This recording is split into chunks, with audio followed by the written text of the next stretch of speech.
L-iskuża għal fatt li reklam tal-Partit Nazzjonalista fuq ix-xandir nazzjonali ġi sandwiched bejn tnejn tal-Gvern Laburista kienet li naqsu r-reklami.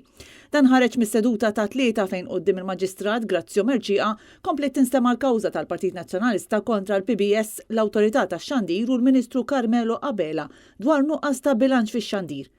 Franz li hija impjegat tal-PBS għal dawn l-aħħar 45 sena jikkonferma li r-reklam tal-Partit Nazzjonalista indifen bejn tnejn tal-Gvern, fatt li wassal biex l-Awtorità tax-Xandir tweħel multa lill-Istazzjon Nazzjonali.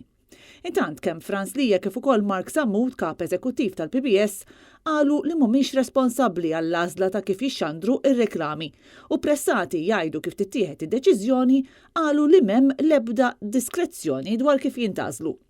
Joanna Spiteri, kap eżekuttiv responsabbli mix-xandir, qalet li l-multa ġiet sospiża minkejja li l-PBS injora għal kollox l-ordni tal-Awtorità tax-Xandir biex tagħti rimedju immedjat lill-Partit Nazzjonalista u minflok dam xarejn biex għamel xi ħaġa dwarha. Spiteri spjegat ukoll li r-rapport annwali dwar ir-rapportaġġ tal-PBS m'għadux isir. Il-kawża se tkompli fil-5 ta' April.